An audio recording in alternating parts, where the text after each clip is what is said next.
How do you feel about change? I was thinking about that this morning, and by the way, I'm having a hardcore Monday on a Wednesday. I know you're going to see this on Thursday, but trust me, it's one of those days where anything I'm trying to do seems to be like swimming upstream, so bear with me. As I was saying, how do you feel about change? I was thinking about it this morning, and I came up with like 4 types of people, and I think you may or may not be a combination of these types, except for type 1. Type 1 hates change. Across the board hate change. These are the people that want everything to stay the same always. They take comfort in the routine. The problem, these also could be anxious people, because the reality is nothing stays the same. You're not the same person you were yesterday. You're older. The seasons are changing. The weather is changing. Politics is changing. Relationships change. Your children are growing up. Your partner is changing. Your job is changing. The industry and the economy are changing. Everything's changing. And that's enough to send some people into a panic attack until you embrace that. Easier for me to say, Anishinaabe, understand we don't control things. The second group, they're okay with change across the board. So it's the other end of the spectrum. Known, unknown change, they don't care. They understand change is part of the life journey. They're totally cool with it. If only we could be that type. The third one is okay with change if it's known. I know my job's going to end in 6 months. I know winter is coming. I know who the new boss at work is going to be. You know there's a change, but you know what the change is. And the last group are the people that initiate change. Now, I know without a doubt that I'm a combination of 3 and 4. I most definitely initiate change. I'm an entrepreneur. I'm always doing things differently. Why a thumbs down? That's not a bad thing. Hey, photo booth, smarten up. But when it comes to change, I don't control. Change from outside forces. Do I know it's going to happen? Yes. Do I know I don't control the world, the universe, other people? Absolutely. But when change is going to happen that affects me, I am definitely one of those people that prefer the known to the unknown. I can handle bad news if I know it's going to happen. It's the unknown that scares the daylights out of me, which could easily be how you describe this political era we're in, with everything that happens south of the 49th and everyone trying to guess how it's going to affect us up here in the north. It's a time of change for sure. So first off, as always, I think this is going to be a new habit of mine. How are you doing? Scale of 1 to 10. 1, you're barely hanging in there. 10, you're crushing it. I hope you're doing okay. And if you're not, I hope you're here. How am I doing? How does it look to me through Indigenous eyes? I think scary times are coming. I think I would be very, very surprised if the Conservatives did not come back into power in Canada. The Conservatives do not have a history of being pro-Indigenous initiatives. I think that's going to get worse. And being Indigenous in Canada, we always endure every single day. That is just the nature of the beast. To think of that even getting worse is scary. Which is why of late in my videos, I've really focused on what can we do. And the 2 sides of the feather, what can you do for you? And what can we do to make sure this storm is not a tornado? So let's talk about it.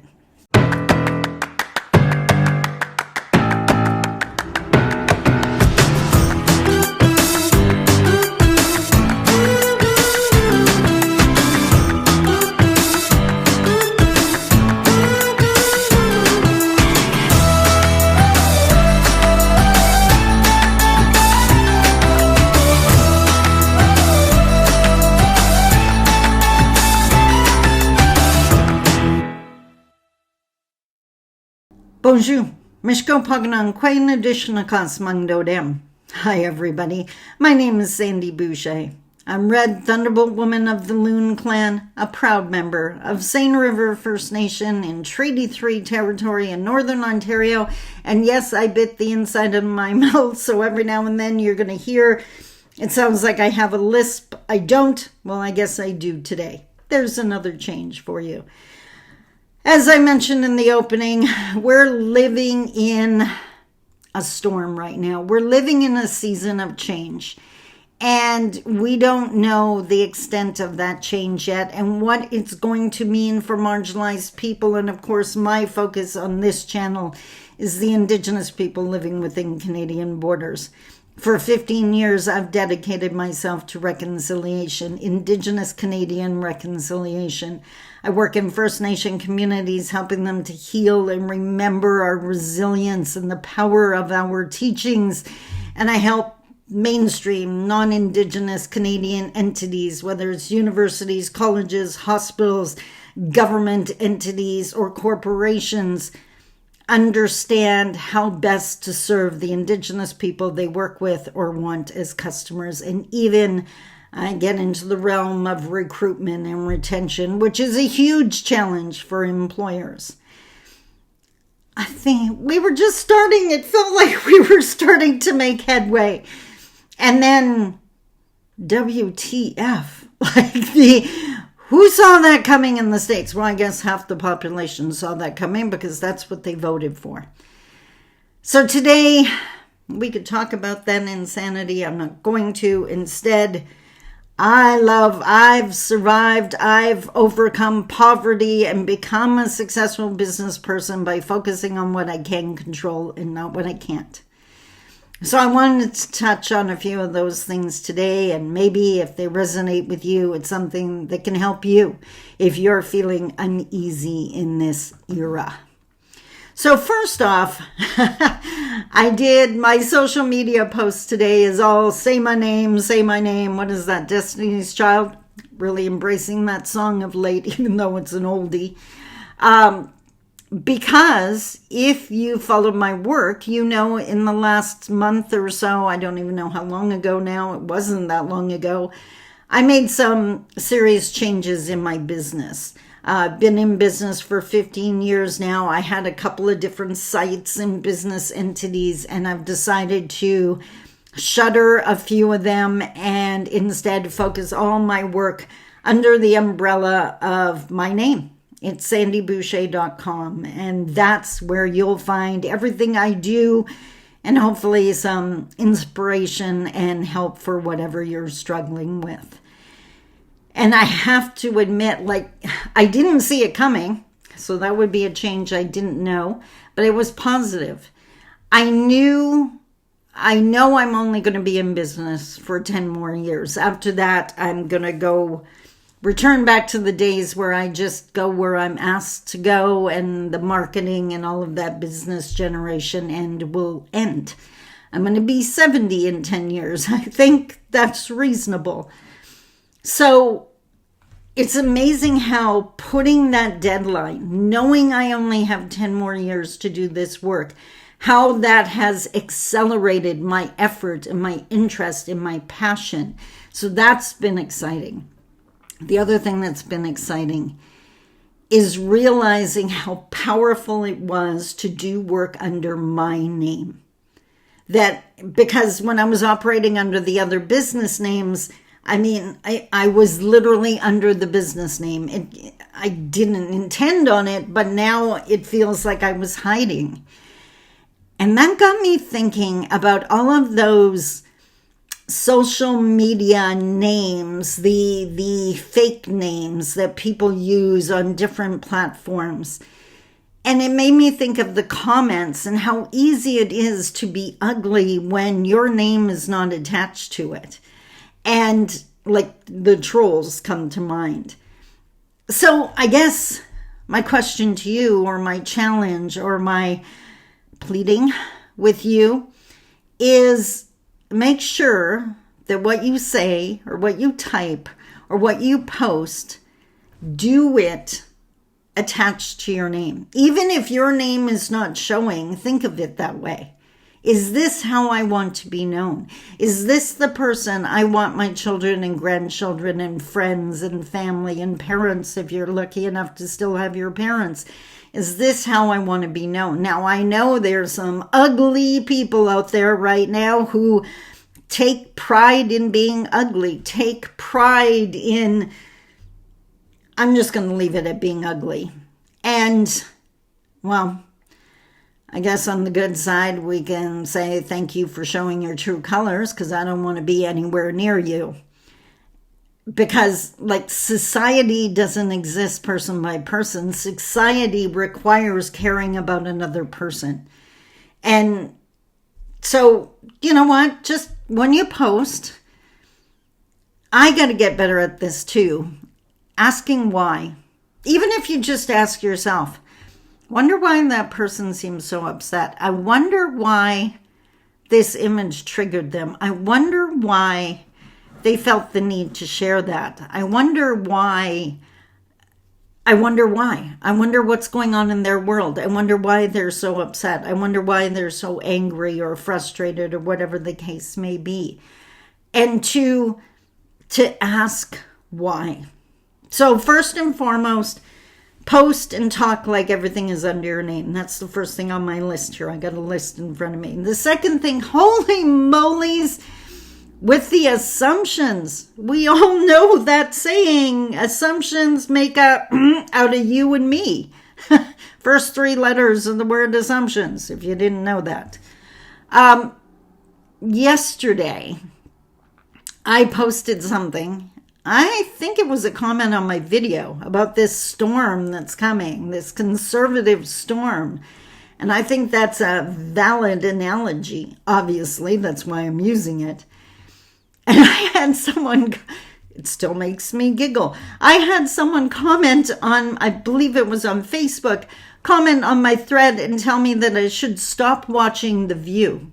You know, the daytime TV show, the four women, is it 4, 5, sitting around a table talking?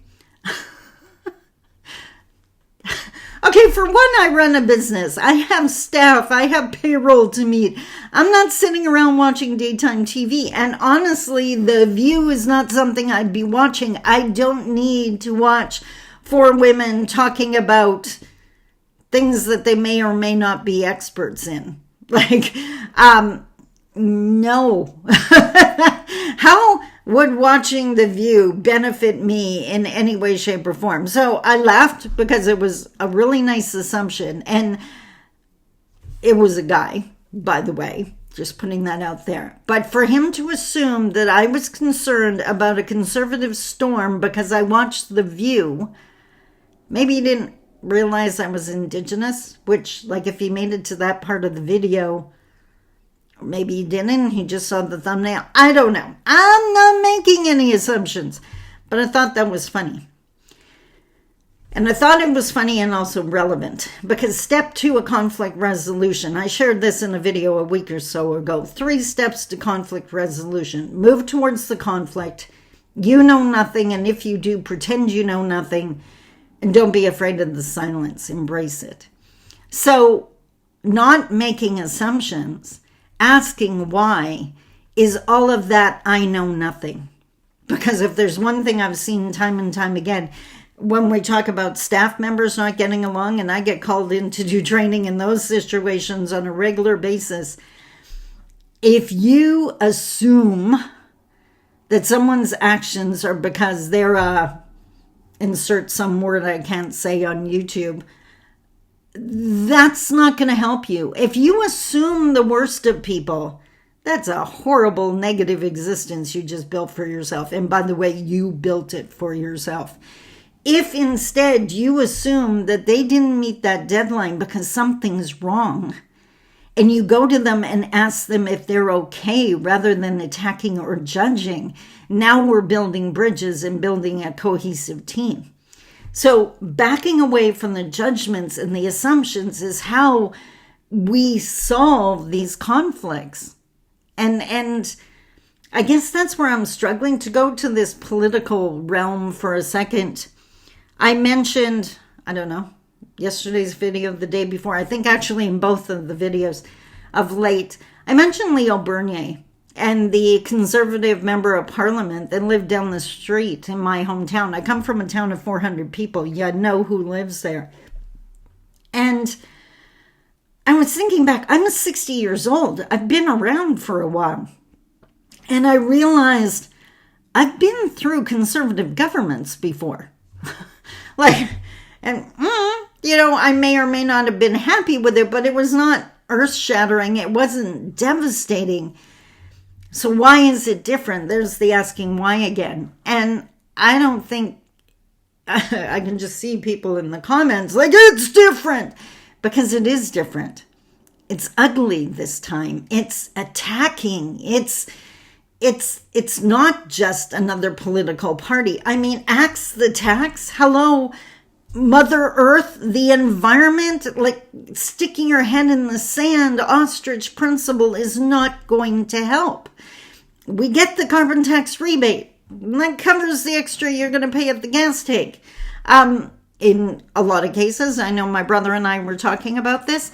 So turning your back on the environment for short-term relief, destroying the future of your children and grandchildren so that you don't have to pay as much now is ludicrous, selfish, self-centered, short-sighted, whatever words you want to use.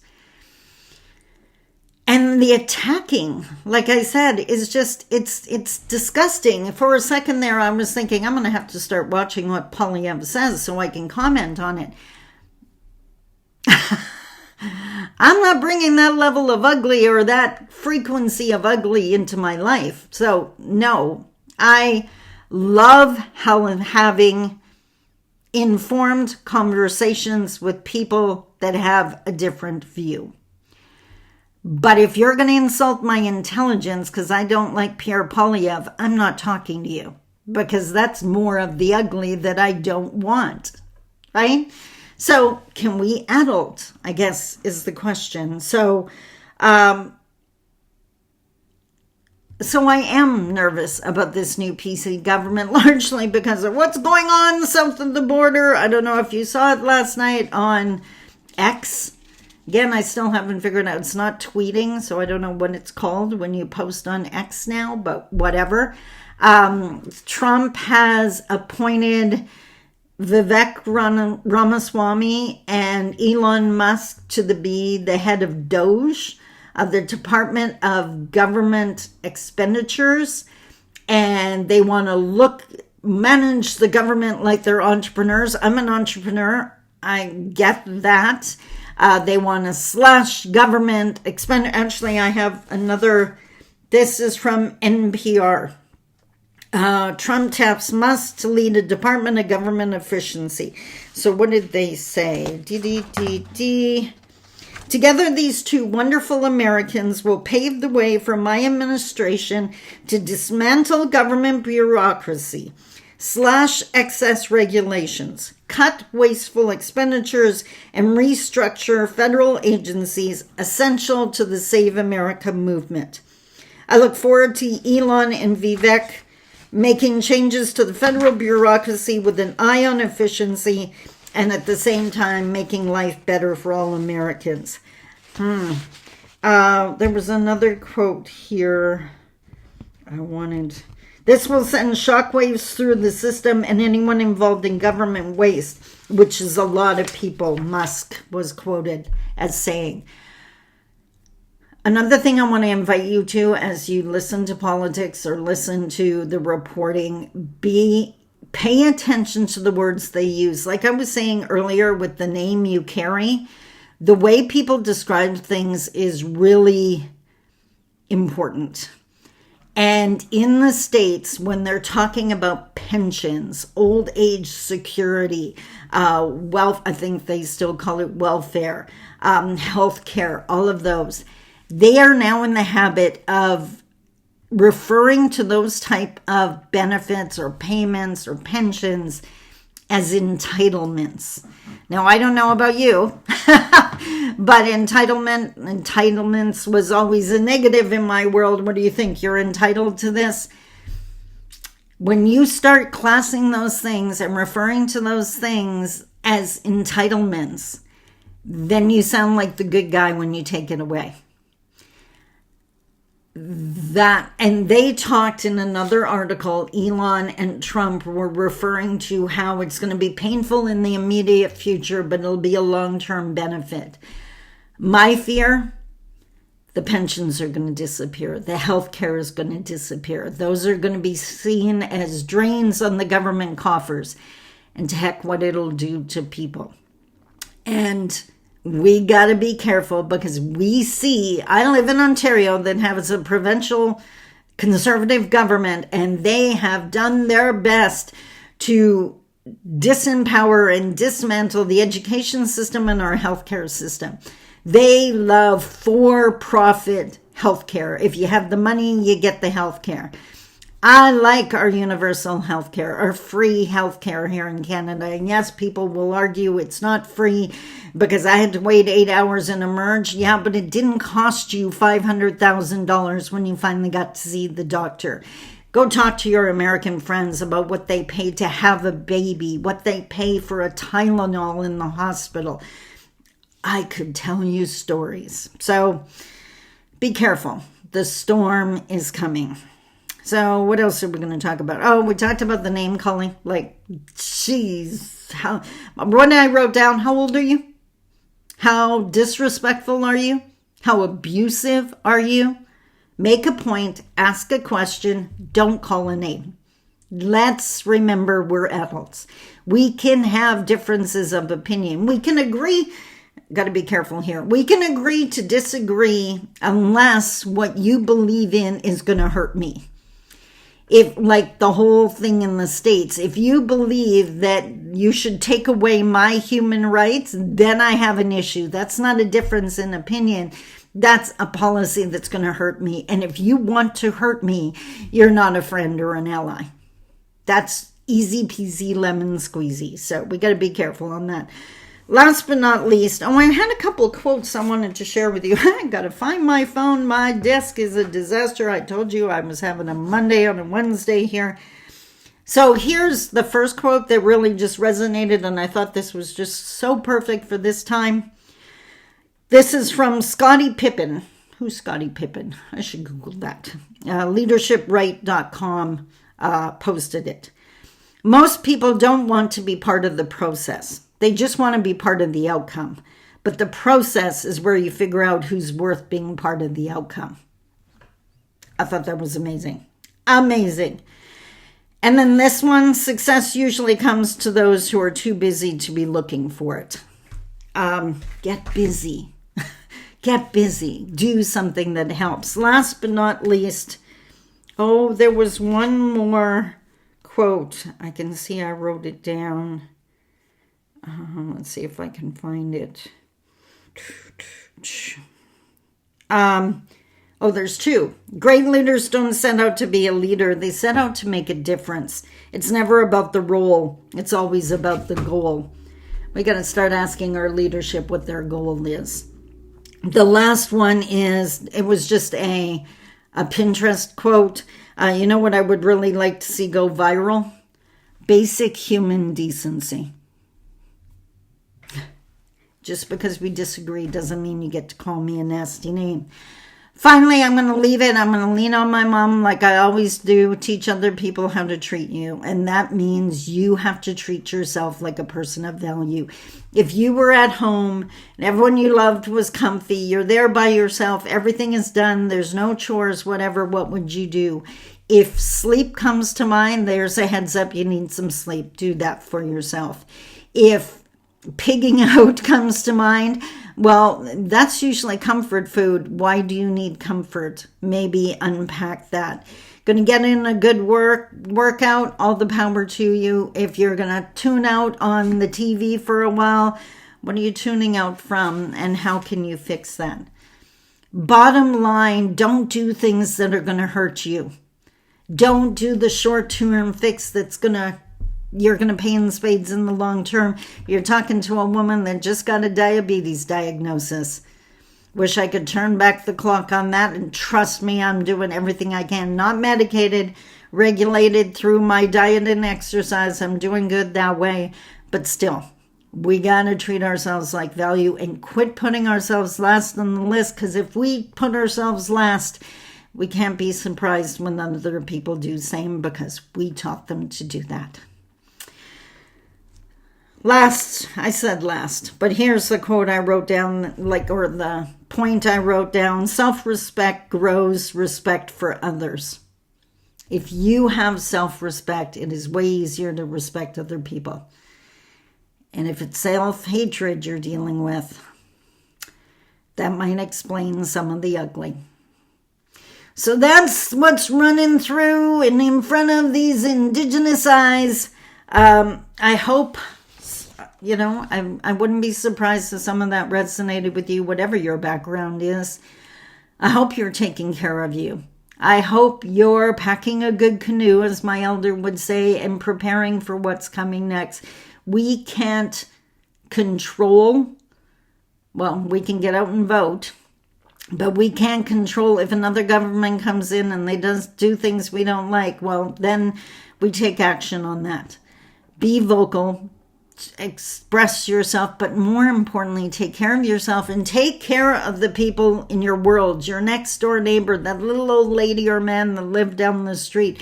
Bring society back together. Remember basic human decency. It's not all about me. All about me, people need to go live in the middle of the bush and quit demanding things. Because if you're not going to give, you don't get. With a gift comes responsibility. Canada is a gift. And yes, even as an Indigenous woman, I can say that. But I fight long and hard and live up to the responsibility of leaving this a better place for my kids and grandkids. And I hope you're going to join me. That is my insane day. Now I get to have the fun of trying to edit this and praying that it works without any more challenges. I have totally trashed my desk, and I can honestly say, don't care. Don't care. Not high on the priority. I will get to that when I have the capacity to do it, and that is not right now. Until tomorrow, please take care of you. I love you. Bye-bye.